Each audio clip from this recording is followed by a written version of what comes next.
guys, welcome back to the channel. Welcome back to another video. We do have the truck sitting here in the background, so that means today's video is another truck mod, and this one in particular is one that I've been waiting on for a while. So let's go ahead and get into it and see what we got. All right guys, so based off of today's title and thumbnail, we are doing the LTZ slash Denali slash SLT style door panels on my SLE trim Sierra.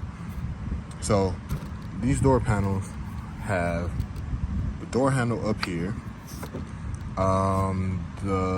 This one in particular has the mirror switches, and I'll show you guys why I got this one in particular.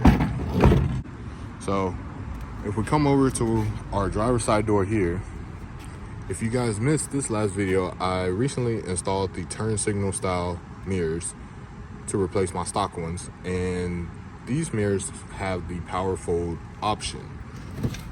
Now if you open the door, SLE style LT trim level truck has the door handle down here, and it also does not have the mirror functions that I just mentioned. So with that door panel that we're going to be installing today has that function. The other connector that I had to tuck away on the last video with this truck, I can now plug that in, and hopefully if the motors are still good in the mirrors will also fold. So with that being said, what you will need is obviously a door panel, but since your handle moves from here to up here, you also need the door cables for that specific style door panel. So I have all 4 cables. Obviously this is only the left side, so this is driver's side, that's driver's side for the rear, and I have the other 2 in the truck in here. So we're going to go ahead, swap all of this stuff out, and show you guys as much of the process as possible, and hopefully convince you guys to go ahead and do it. So let's get started. All right, y'all, so it seems we've come to our first little roadblock here. So obviously you see I have the door panel off, have the cable disconnected on the panel end, but in order for me to get this other side out, looks like I'm gonna have to take out the door latch itself. So to get that off, it's gonna be 2-3 Torx screws here. The size that you're going to need is a T30. I know that's kind of hard to see, but it's a T30 Torx to get these 3 out, and I should have access to the cable after that.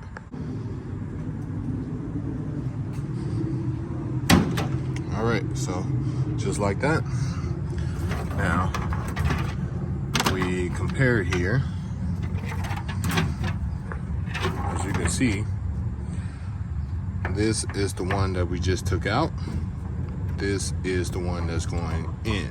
So as you can clearly see, this one is longer. So let's go ahead, get this one back into the truck. All right guys, got the new to us cable back in the truck. Just a little side-by-side comparison here. Old, new to us. So we'll go ahead and get this installed in the truck.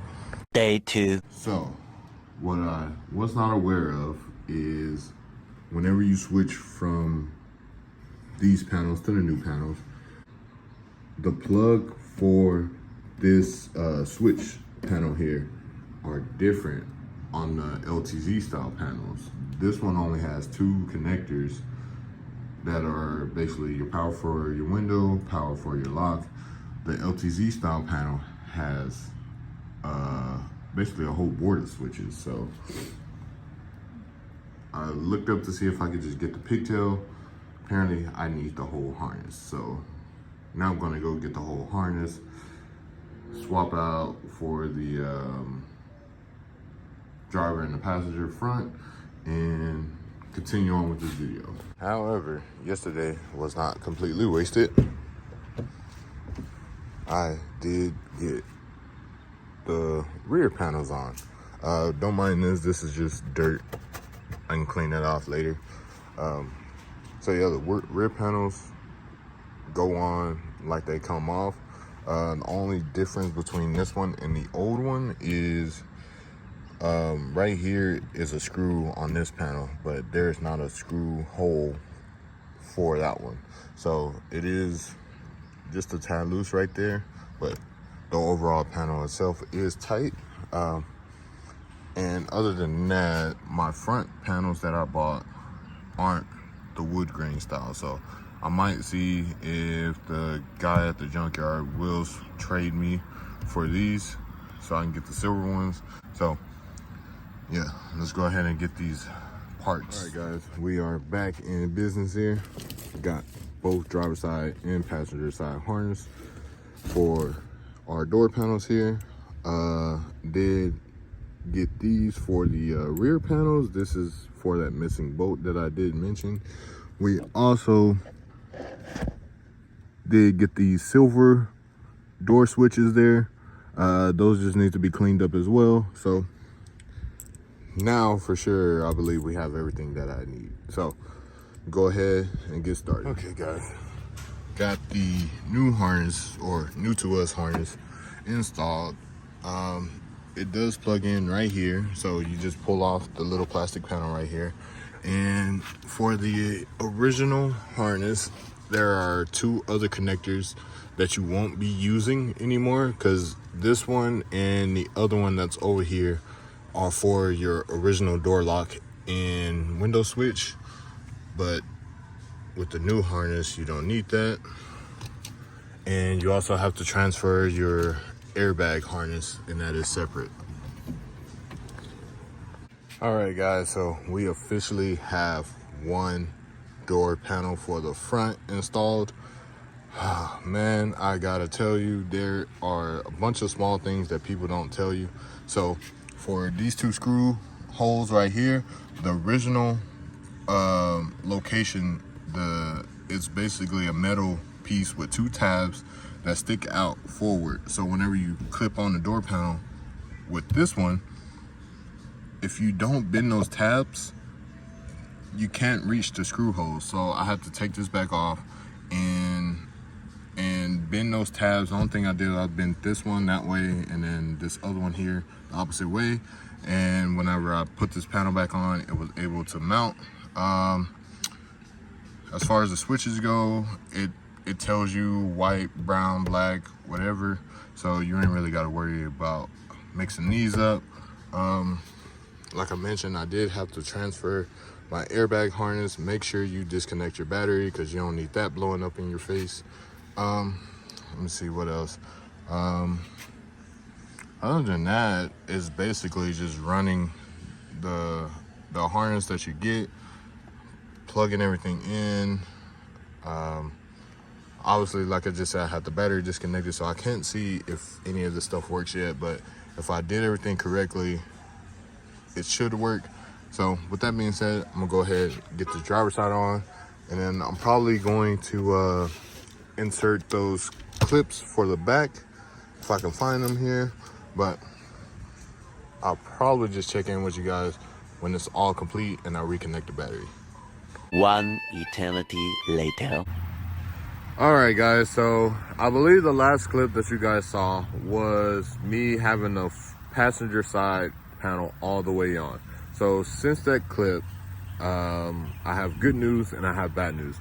Good news is I have all four panels completely installed on all four corners. Bad news is some of our functions still do not work. So if you're going to do this install, I will say it is more suitable for like a single cab, and I'm going to explain why. I'm going to try and tell you guys everything that you could possibly need to know about doing this whole swap. So without further ado, let's go ahead and get into it. Okay guys, so here we have our front panel and our rear panel over here on the driver's side. So to start off, once you get this new switch panel installed and you turn on the key thinking that everything's gonna work, you will be wrong. Nothing actually works whenever you first hook this up. This switch panel, as I mentioned earlier in the video, has 4 different connectors, 4 or 5, and none of your original harness will fit this switch panel, which is why you need the new style harness. So with that being said, what you have to do is you have to pull this panel off right here, and you will pull this off trying to get to the old harness to disconnect it. There is this green wire right here that you will have to move from this left side over here over to the second from the bottom on the right. When you do that, you will then get front 2 windows, and you will be able to adjust your mirrors. The only thing is your back 2 windows and your door locks. As you can see, I'm pressing my door locks right now and they do not work. The door locks do, however, still work whenever you're shifting from park to drive or drive to park. They will automatically lock and unlock like they should. Or if you just need to unlock them right quick, you can still use the keypad. The keypad actually still works. So that's that. As far as the back 2 windows, this is why I said this is more suitable for like a single cab. Single cab, you ain't got to worry about the back 2 windows. What I found out after all my research is, I believe if I want the back 2 windows to work as they should, I will need to get a different BCM or have mine reprogrammed. Now, it is in Texas where I'm at. It is too hot right now. It's starting of summer and is already in the triple digits. So I am not worried about my back windows right now. I tried to rewire the harness in here to try to get them to work, and only movement that I did get is the way I had it wired in. The only way I could get it wired in is if I go to let down either this window or that window, and both of these windows will let down. So it's like, even if I just want this window to roll down, the back 2 windows will still roll down. So I just took it off, put it back where it was, and I didn't worry about it. So that's the only functions I can think of that don't work, that I figured out that don't work at least. Only other kind of funky, weird function that's kind of weird now is usually you turn the key on and then you turn it off to get out the truck. If you open this door first before you turn off the key, the radio will stay on. The truck does not know that this door or your passenger door is open, so that way it can shut off the power. What you have to do if you do open this door first is you have to come back here and you open this one. Everything will shut off, but that's just a workaround. I can deal with that. As long as I remember to open this door first, I will be fine. Other than that, guys, the like I said, the power lock still work whenever you use the remote. Remote start still works. Everything else pretty much works. As long as I have my front 2 windows and my mirrors, I'm fine. So only other thing I would probably do off camera is I'm gonna try to see if I can find a Denali or an LTZ crew cab and make sure that my wiring in here matches up with it, to see if I can maybe try to get some of this other stuff to work. I did get these panels and a harness out of a Suburban, so that might have something to do with it.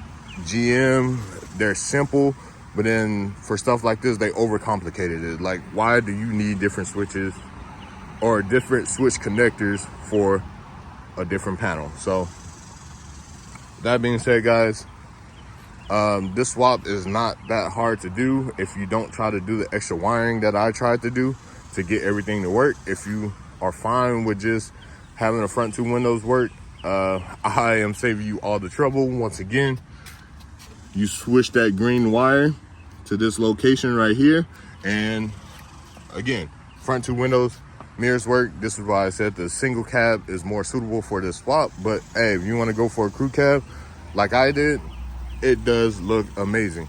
So with that being said, guys, let me know what you guys think about this whole install. I'll try to answer any questions that you may have. As you guys know, you can comment it or DM me on Instagram. I have no problem trying to answer any of your questions. I try to help out as much as possible. So let me know what you guys think. Let me know if this is an install you've been looking to do on your 07 or 13 truck. And with that being said, guys, I'll catch you guys on the next one.